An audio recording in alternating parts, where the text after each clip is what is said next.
Hi, welcome all to Lechuz Tips. എല്ലാ PSC ഉദ്യോഗാർത്ഥികൾക്കും Lechuz Tipsലേക്ക് സ്വാഗതം.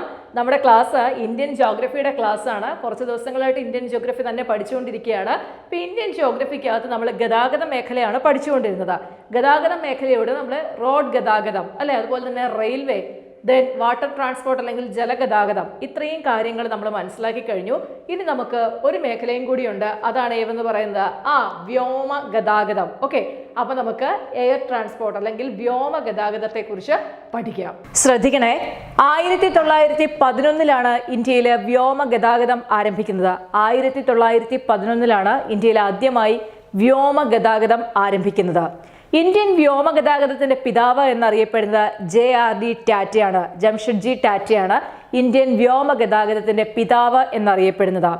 ഇന്ത്യയിൽ ആദ്യത്തെ പൈലറ്റ് ലൈസൻസ് ലഭിച്ച വ്യക്തിയും JRD ടാറ്റയായിരുന്നു. 1932 ടാറ്റ എയർലൈൻസ് എന്നുള്ള പേരിൽ ആദ്യത്തെ ഇന്ത്യയുടെ തദ്ദേശീയമായ ആദ്യത്തെ വിമാന കമ്പനി അദ്ദേഹം ഇവിടെ ആരംഭിക്കുന്നത്. ഓക്കെ, ഓർത്ത് വെക്കുക, 1911 നമുക്ക് ആദ്യം എന്ത് ചെയ്യുന്നത്, ഇവിടെ വിമാന സർവീസ് അല്ലെങ്കിൽ ഇന്ത്യയിൽ ആദ്യം വ്യോമ ഗതാഗതം നടക്കുന്നത്. പക്ഷേ 1932 ടാറ്റ എയർലൈൻസ് എന്ന് പറയുന്ന ഇന്ത്യയുടെ വിമാന കമ്പനി ഇന്ത്യൻ വ്യോമ ഗതാഗതത്തിന്റെ പിതാവായ JRD ടാറ്റ സ്ഥാപിക്കുന്നത്. ഓക്കെ, ഇന്ത്യയിലെ ആദ്യത്തെ വിമാന കമ്പനിയായ ടാറ്റ എയർലൈൻസിന്റെ ആദ്യ സർവീസ് കറാച്ചി മുതൽ ചെന്നൈ വരെയായിരുന്നു. ഓക്കെ, കറാച്ചി ടു ചെന്നൈ ആയിരുന്നു ടാറ്റ എയർലൈൻസിന്റെ ആദ്യത്തെ സർവീസ്. പിന്നീട് 1946 ടാറ്റ എയർലൈൻസ് എയർ ഇന്ത്യ എന്നറിയപ്പെട്ടു. ഓക്കെ, അപ്പൊ ടാറ്റ എയർലൈൻസ് ആണ് 1946 മുതൽ എയർ ഇന്ത്യ എന്ന പേര് സ്വീകരിച്ചു. ദെൻ തൊട്ടടുത്ത വർഷം 1947 ഇന്ത്യ ഗവൺമെന്റുമായിട്ടുണ്ടാക്കിയ ഒരു ധാരണ പ്രകാരം എയർ ഇന്ത്യ എന്ത് ചെയ്തു, അന്താരാഷ്ട്ര വിമാന സർവീസ് തുടങ്ങുന്നതിന് വേണ്ടിയിട്ട് എയർ ഇന്ത്യ ഇന്റർനാഷണൽ ലിമിറ്റഡ് എന്നാക്കി. ഓക്കെ, അപ്പം ആദ്യം ടാറ്റ എയർലൈൻസ് 1946 എന്തായി, എയർ ഇന്ത്യ ആയി. ദെൻ 1947 1947 ഗവൺമെന്റ് ഓഫ് ഇന്ത്യ ആയിട്ടുള്ള ധാരണ പ്രകാരം ഇന്റർനാഷണൽ സർവീസ് തുടങ്ങുന്നതിന് വേണ്ടിയിട്ട് എയർ ഇന്ത്യ ഇന്റർനാഷണൽ ലിമിറ്റഡ് എന്നാക്കി കമ്പനിയുടെ പേര്. ഇന്ത്യയിലേക്ക് ആദ്യത്തെ സർവീസ് നടത്തിയ വിമാന കമ്പനിയായിരുന്നു ഇംപീരിയൽ എയർവേസ്. 1927 ബ്രിട്ടന്റെ ഇംപീരിയൽ എയർവേസ് ആണ് ഇന്ത്യയിലേക്ക് വിമാന സർവീസ് നടത്തിയ ആദ്യത്തെ വിമാന കമ്പനി എന്ന് പറയുന്നത്. ഓക്കെ, കറാച്ചി ടു ഡൽഹി ആയിരുന്നു ആദ്യത്തെ ആഭ്യന്തര സർവീസ് ഇന്ത്യക്കകത്ത് നടത്തിയ ഇംപീരിയൽ എയർവേസ്. അപ്പോൾ ഓർത്ത് വയ്ക്കുക, ആദ്യത്തെ ആഭ്യന്തര സർവീസ് ഇന്ത്യക്കകത്ത് നടത്തിയത് ഇംപീരിയൽ എയർവേസ് ആണ്. സെക്കൻഡ് ആണ് എന്ന് പറയുന്നത്. അതിനുശേഷമാണ് നമ്മുടെ കറാച്ചി ടു ചെന്നൈ ടാറ്റ എയർലൈൻസ് നടത്തുന്നത്. അപ്പം ഇന്ത്യയിലേക്ക് ആദ്യം സർവീസ് നടത്തിയതും ഇന്ത്യക്കകത്ത് ആദ്യത്തെ ആഭ്യന്തര സർവീസ് നടത്തിയതും ഇംപീരിയൽ എയർവേസ് എന്ന് പറയുന്ന വിമാന കമ്പനിയായിരുന്നു. നമ്മളിപ്പോൾ ഈ പറഞ്ഞു പോയ വസ്തുതകളൊക്കെയാണ് ഇന്ത്യയുടെ വ്യോമ ഗതാഗതത്തിന്റെ ബാക്ക്ഗ്രൗണ്ട്. ഓക്കെ, ഈ ബാക്ക്ഗ്രൗണ്ട് ഒന്നും അത്രയ്ക്ക് പഠിച്ചില്ലെങ്കിലും വേണ്ടിയില്ല, ഇവിടെ പഠിക്കേണ്ട ഒരേ ഒരു കാര്യമേ ഉള്ളൂ. അതായത് വ്യോമ ഗതാഗതം ദേശസാൽക്കരിച്ച വർഷം പഠിക്കണം. 1953. ഒരു കാര്യമല്ല, കുറച്ച് കാര്യങ്ങളും കൂടി ഉണ്ട്. അതായത് വ്യോമ ഗതാഗതം ദേശസാൽക്കരിച്ച വർഷം 1953 പഠിക്കണം. ഇന്ത്യയിലെ ആദ്യത്തെ വിമാന സർവീസ് ഏതാണെന്ന് ജസ്റ്റ് അറിഞ്ഞിരിക്കണം. ഇന്ത്യൻ വ്യോമഗതാഗതത്തിന്റെ പിതാവ് അറിഞ്ഞിരിക്കണം. ഇന്ത്യയിൽ അതുപോലെ തന്നെ വ്യോമഗതാഗതത്തിന് ലൈസൻസ് ലഭിച്ച വ്യക്തി. ഓക്കെ, അപ്പൊ ഇന്ത്യയുടെ ആദ്യത്തെ വിമാന കമ്പനി, ഇങ്ങനെയൊക്കെ ജസ്റ്റ് കാര്യങ്ങൾ മനസ്സിലാക്കി പോയാൽ മതി. പിന്നെ നമുക്ക് പറയാവുന്നതാണ് ഇന്ത്യയുടെ ആദ്യകാലത്തെ സർവീസുകളായിരുന്നു ഏത്, ഒന്ന് എയർ ഇന്ത്യയും മറ്റൊന്നായിരുന്നു ഇന്ത്യൻ എയർലൈൻസ്. ഈ ഇന്ത്യൻ എയർലൈൻസ് പിന്നീട് ഇന്ത്യൻ എന്നുള്ള പേരിൽ അറിയപ്പെട്ടു. അങ്ങനെ 2007 ഇന്ത്യൻ എയർലൈൻസും എയർ ഇന്ത്യയും കൂടി എന്ത് ചെയ്തു, ഒരുമിച്ച് ചേർന്ന് national aviation company of India limited എന്ന പേരിൽ അറിയപ്പെടാൻ തുടങ്ങി. ഇപ്പൊ 2007 എയർ ഇന്ത്യയും ഇന്ത്യൻ എയർലൈൻസും തമ്മിൽ മെർജ് ചെയ്തിട്ട് national aviation company of India limited എന്ന് അറിയപ്പെട്ടു. ഈ national aviation company of India ലിമിറ്റഡിന്റെ ബ്രാൻഡ് നെയിം എയർ ഇന്ത്യ എന്നാണ് ഇപ്പൊ അറിയപ്പെടുന്നത്. ഓക്കെ, അതിന്റെ ബ്രാൻഡ് നെയിം എയർ ഇന്ത്യ എന്നുള്ളതാണ് അതിന്റെ ബ്രാൻഡ് നെയിം. പിന്നെ നമ്മൾ അറിഞ്ഞിരിക്കേണ്ടതാണ് എയർ ഇന്ത്യയുടെ ചിഹ്നം ഒന്ന് മനസ്സിലാക്കി വെക്കണം. അതായത് എയർ ഇന്ത്യയുടെ ചിഹ്നം നമുക്കറിയാം എന്താണ്, ഒരു റെഡ് കളറ് ബാക്ക്ഗ്രൗണ്ടിൽ ഓറഞ്ച് ഷെയ്ഡ് വന്നിട്ട് കൊണാർക്കിലെ സണ്ണ് അതിന്റെ രൂപമാണ് എന്ത് ചെയ്തിരിക്കുന്നത്, എയർ ഇന്ത്യയുടെ ചിഹ്നം എന്ന് പറയുന്ന കൊണാർക്കിലെ സണ്ണിനെയാണ് കാണിച്ചിരിക്കുന്നത് എയർ ഇന്ത്യയുടെ ചിഹ്നത്തിലാണ്. പിന്നെ അറിഞ്ഞു വെക്കേണ്ട കാര്യമാണ് ഇന്ത്യയിലെ എയർപോർട്ടുകളുടെ മേൽനോട്ടം വഹിക്കുന്നതാണ് എയർപോർട്ട് അതോറിറ്റി ഓഫ് ഇന്ത്യ. വേണമെങ്കിൽ ക്വസ്റ്റ്യൻ ചോദിക്കാവുന്നതാണ്, എയർപോർട്ട് അതോറിറ്റി ഓഫ് ഇന്ത്യ രൂപം കൊണ്ടവെന്താ? അപ്പോൾ ആ വർഷം അറിഞ്ഞിരിക്കുക. 1995 എയർപോർട്ട് അതോറിറ്റി ഓഫ് ഇന്ത്യ നിലവിൽ വന്നിരിക്കുന്നത്. അപ്പം ഇത്രയൊക്കെ കാര്യങ്ങളാണ് പ്രധാനമായിട്ടും നമുക്ക് ഇന്ത്യൻ വ്യോമ ഗതാഗതത്തിന്റെ ബാക്ക്ഗ്രൗണ്ടിൽ പഠിക്കാനുള്ളതും പറയാനുള്ളതുമായിട്ടുള്ള കാര്യങ്ങൾ. ഇനി നമുക്ക് പരീക്ഷയിൽ ചോദ്യം ചോദിക്കുന്നത് എങ്ങനെയാ? ആദ്യം ഞാൻ പറഞ്ഞ എങ്ങനെയൊക്കെ ചോദിക്കാന്ന്. പിന്നെ ചോദിക്കുന്നത് നമ്മളോട് ഏതെങ്കിലും എയർപോർട്ട് തരും. എയർപോർട്ട് തന്നിട്ട് ഇത് ഏത് സംസ്ഥാനത്താണെന്ന് ചോദിക്കും. അപ്പം നമ്മൾ ഇന്ത്യയിലെ ചില പ്രധാനപ്പെട്ട എയർപോർട്ടുകൾ പഠിച്ചു വയ്ക്കുക. ആ എയർപോർട്ടുകൾക്ക് എന്തെങ്കിലും പ്രത്യേകത ഉണ്ടെങ്കിൽ അതും മനസ്സിലാക്കി വെക്കുക. ഓക്കെ, ഇനി ഇപ്പം നമ്മൾ പഠിച്ച കാര്യം നമുക്കൊരു ചോദ്യ രൂപത്തിൽ നോക്കാം. വ്യോമ ഗതാഗതം ഇന്ത്യയിൽ ആരംഭിച്ച വർഷം 1911. വ്യോമഗതാഗതം ദേശസാൽക്കരിച്ച വർഷം 1953. ഇന്ത്യയിലെ കാര്യങ്ങളാണ് പറയുന്നത്. ഇന്ത്യൻ വ്യോമഗതാഗതത്തിന്റെ പിതാവെന്നറിയപ്പെടുന്ന JRD ടാറ്റ. പൈലറ്റ് ലൈസൻസ് ലഭിച്ച ആദ്യ ഇന്ത്യൻ JRD ടാറ്റ. ടാറ്റ എയർലൈൻസിന്റെ സ്ഥാപകൻ JRD ടാറ്റ. ഇന്ത്യയിലെ ആദ്യ വിമാന കമ്പനി ടാറ്റ എയർലൈൻസ്. 1932 ഇന്ത്യയിലെ ആദ്യത്തെ വിമാന കമ്പനിയായ ടാറ്റ എയർലൈൻസ് വരുന്നത്. ടാറ്റ എയർലൈൻസ് എയർ ഇന്ത്യ എന്ന പേര് സ്വീകരിച്ച വർഷം 1946. ടാറ്റ എയർലൈൻസിന്റെ ആദ്യ സർവീസ് കറാച്ചി ടു ചെന്നൈ. ഇന്ത്യയിലേക്ക് ആദ്യമായി വിമാന സർവീസ് നടത്തിയത് ഇംപീരിയൽ എയർവേസ്. ഇന്ത്യയിൽ ആദ്യമായി ആഭ്യന്തര സർവീസ് നടത്തിയത് ഇംപീരിയൽ എയർവേസ്.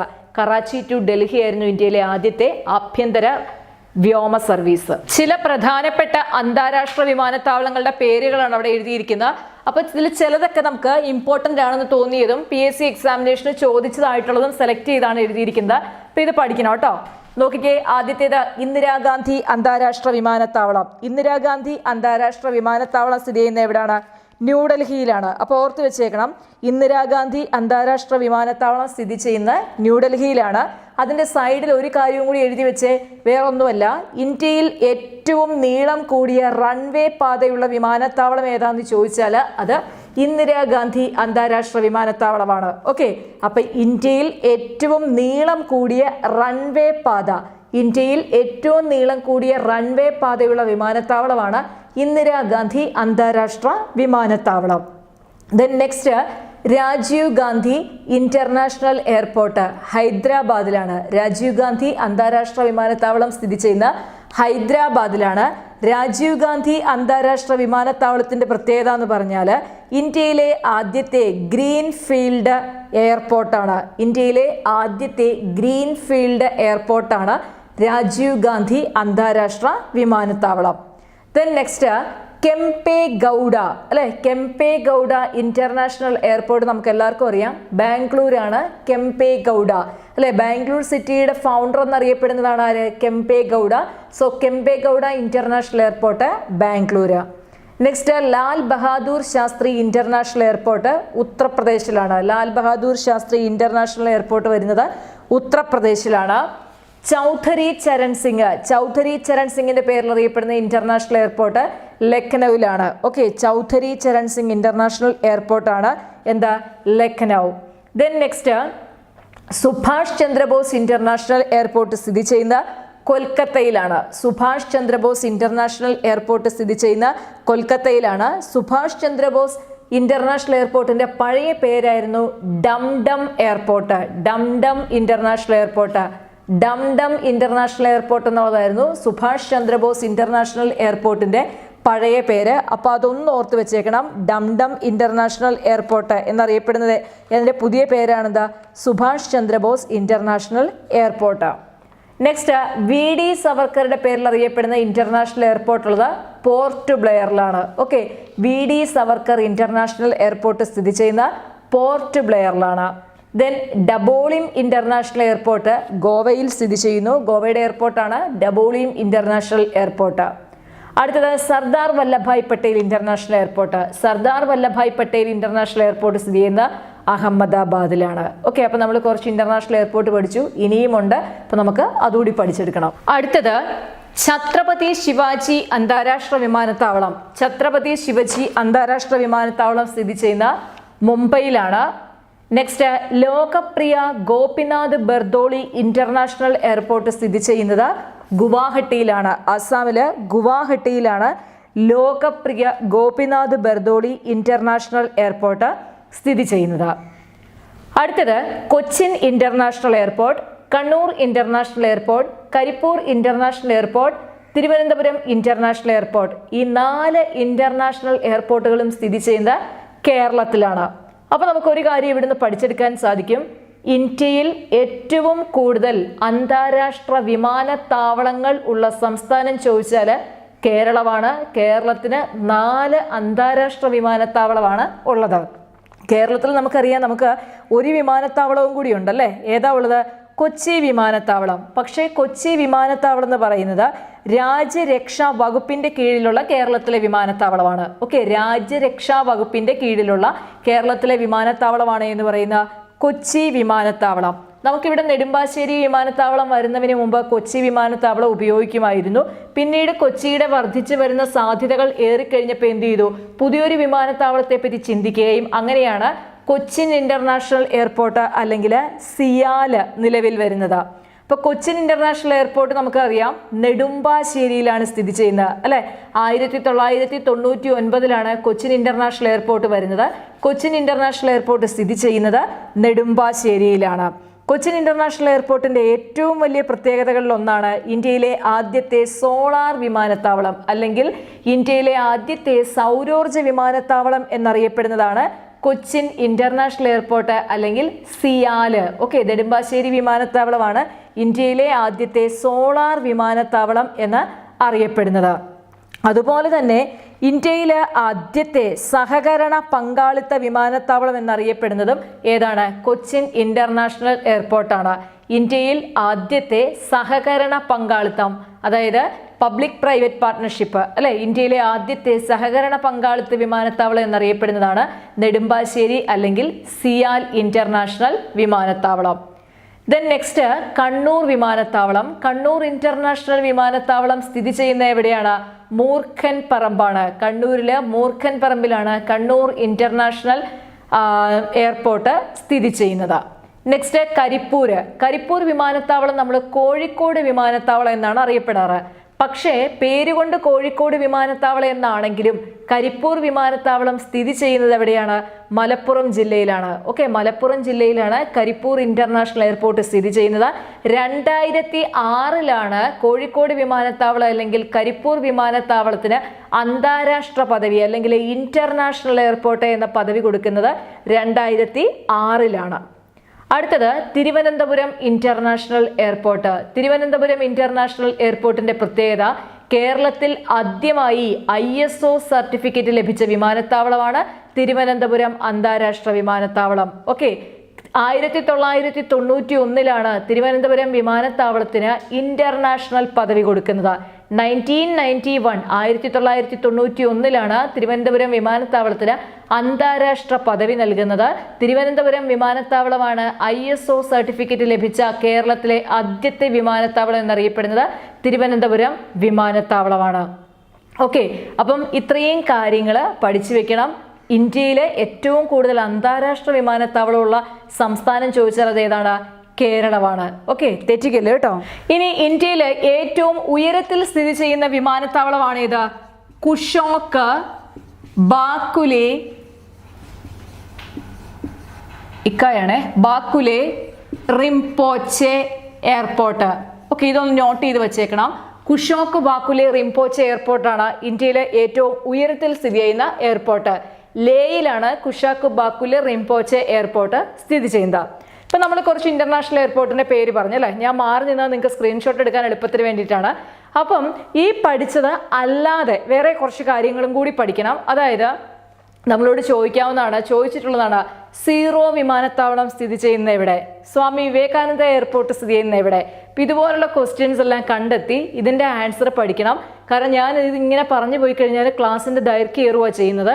അപ്പോൾ നമുക്ക് എഡിറ്റ് ചെയ്യുമ്പോഴൊക്കെ അതിൻ്റെതായ കുറച്ച് ബുദ്ധിമുട്ടുണ്ട്. സോ അതുകൊണ്ട് നിങ്ങൾ ഇതുപോലെയുള്ള കാര്യങ്ങൾ, പ്രധാനമായിട്ട് അംബേദ്കർ വിമാനത്താവളം, എബി വാജ്പേയി വിമാനത്താവളം, ഇതുപോലെ ഇമ്പോർട്ടൻ്റ് ആയിട്ടുള്ള നാഷണൽ ലീഡേഴ്സിൻ്റെ പേര് വരുന്ന വിമാനത്താവളം നോട്ട് ചെയ്യണം. അല്ലെ, ഝാൻസി റാണി ഇന്റർനാഷണൽ എയർപോർട്ട്, ഇങ്ങനത്തെ കാര്യങ്ങളെല്ലാം എന്ത് ചെയ്യുക?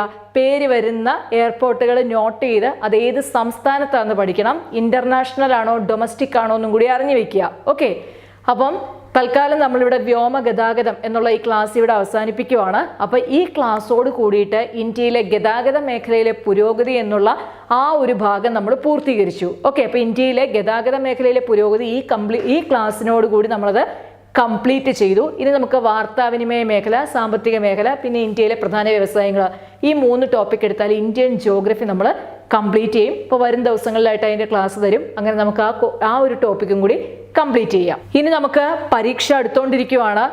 ഫെബ്രുവരി 1 തന്നെ എക്സാം തുടങ്ങും എന്നുള്ളതാണ് നമുക്ക് കിട്ടിയിരിക്കുന്ന അറിവ്.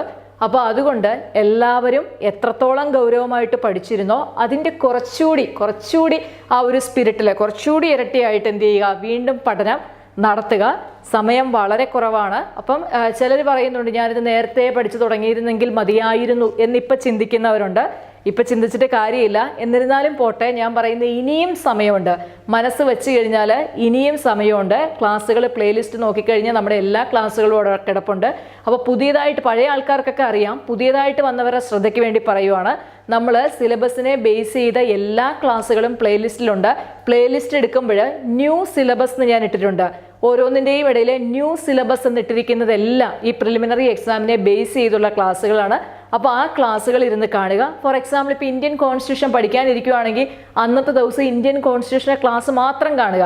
അപ്പോൾ ഇന്ത്യൻ കോൺസ്റ്റിറ്റ്യൂഷൻ്റെ ക്ലാസ് മാത്രം കണ്ടതിന് ശേഷം നിങ്ങളുടെ കയ്യിലുള്ള സ്റ്റഡി മെറ്റീരിയൽ, അത് ചിലപ്പോൾ റാങ്ക് ഫയൽ ആവാം, അല്ലെങ്കിൽ നിങ്ങൾ ഇൻസ്റ്റിറ്റ്യൂട്ടിൽ പഠിച്ചവരാണെങ്കിൽ അവിടുന്ന് കിട്ടിയ നോട്ട്സ് ആവാം, അല്ലെങ്കിൽ മറ്റേതെങ്കിലും വഴി കിട്ടിയ നോട്ട്സ് ആവാം. അതും കൂടി ഒന്ന് വായിച്ചു കഴിഞ്ഞാൽ എന്ത് ചെയ്യാൻ പറ്റും, ഒറ്റ ദിവസം കൊണ്ട് കോൺസ്റ്റിറ്റ്യൂഷൻ നിങ്ങളെ കൊണ്ട് കംപ്ലീറ്റ് ചെയ്യാൻ പറ്റും. അതുപോലെ ജോഗ്രഫി എടുക്കുകയാണ്. ജോഗ്രഫി എടുക്കുമ്പോൾ ചിലപ്പോൾ 2-3 ദിവസം വേണ്ടി വരുമെന്ന് എനിക്ക് തോന്നുന്നു. എന്നാലും പ്ലേലിസ്റ്റ് എടുക്കുക. പ്ലേലിസ്റ്റ് എടുത്തിട്ട് ആ വീഡിയോ കാണുക. വീഡിയോ കണ്ടതിന് ശേഷം അതുമായിട്ട് ബന്ധപ്പെട്ട വസ്തുതകൾ നിങ്ങൾക്ക് കിട്ടുന്ന മെറ്റീരിയൽ വെച്ച് പഠിക്കുക. അത് കംപ്ലീറ്റ് ചെയ്തു. അങ്ങനെ ഒരു ദിവസം വെച്ച് നിങ്ങൾക്ക് ഓരോ ടോപ്പിക്ക് കംപ്ലീറ്റ് ചെയ്യാൻ പറ്റും. ഇത് ഞാൻ പറയുന്ന മെത്തേഡാണ് കേട്ടോ. നിങ്ങൾക്കതല്ല എല്ലാം കൂടി ഒരു ദിവസം തന്നെ പഠിക്കണമെന്ന് നിർബന്ധമാണ്, അങ്ങനെ ആവാം. പക്ഷെ അന്നേരം ഒരു പ്രശ്നമുണ്ട്, അതും തീരില്ല ഇതും തീരില്ലാത്തൊരവസ്ഥ വരും. മറ്റതങ്ങനല്ല, ഒരു സാധനം തീർന്നല്ലോ എന്നുള്ളൊരു ആത്മസംതൃപ്തി നമുക്ക് ലഭിക്കും, അല്ലേ? എൻ്റെയൊക്കെ കാര്യം എങ്ങനെയായിരുന്നു, നമ്മൾ ഏതെങ്കിലും ഒരു ടോപ്പിക്ക് കവർ ചെയ്തു പോകുന്ന കൂട്ടത്തിലായിരുന്നു ഞാൻ. അപ്പം അത്രയും നിങ്ങൾ എന്തെങ്കിലും മെത്തേഡ് ഉപയോഗിച്ച് നിങ്ങൾ എന്ത് ചെയ്യുക, ക്ലാസ് കാണുക. അതിനുശേഷം ടോപ്പിക് വൈസ് ക്ലാസ്സാണ് നമ്മൾ ഇട്ടിരിക്കുന്നത്. ക്ലാസ് കാണുക, ദെൻ സ്റ്റഡി മെറ്റീരിയൽസ് പഠിച്ചു കഴിഞ്ഞാൽ പക്കായായി. ഓക്കെ, അപ്പോൾ ഈ ചുരുങ്ങിയ സമയം കൊണ്ട് എളുപ്പം അങ്ങനെ നമുക്ക് പഠിച്ചെടുക്കാൻ പറ്റും. ഓക്കെ, അപ്പം സമയം പോകുന്നു. ഇന്നത്തെ ക്ലാസ് അപ്പം ഞാൻ തൽക്കാലം ഇവിടെ വൈൻഡപ്പ് ചെയ്യുകയാണ്. നമുക്കപ്പോൾ അടുത്ത ക്ലാസ്സിൽ കാണാം. നിങ്ങൾ ആദ്യമായിട്ടാണ് ഈ ക്ലാസ് കാണുന്നതെന്നുണ്ടെങ്കിൽ ലെച്ചൂസ് എഡ്യൂടിപ്സ് എന്ന് പറയുന്ന ചാനൽ സബ്സ്ക്രൈബ് ചെയ്യണം. ചാനൽ സബ്സ്ക്രൈബ് ചെയ്യുന്നതിനോടൊപ്പം കൂടെയുള്ള ബെല്ലൈക്കൺ കൂടി എനേബിൾ ചെയ്താൽ മാത്രമേ ഞാൻ ക്ലാസ്സുകൾ അപ്ലോഡ് ചെയ്യുന്ന സമയത്ത് തന്നെ നിങ്ങൾക്ക് നോട്ടിഫിക്കേഷൻ ലഭിക്കുകയുള്ളൂ. ദെൻ നിങ്ങളോടൊപ്പം പ്രിപ്പയർ ചെയ്യുന്ന മറ്റു ഉദ്യോഗാർത്ഥികൾക്ക് കൂടി ഈ ചാനലിൻ്റെ ലിങ്ക് ഒന്ന് ഷെയർ ചെയ്യുക. അപ്പോൾ അടുത്ത ക്ലാസ്സിൽ കാണാം. താങ്ക്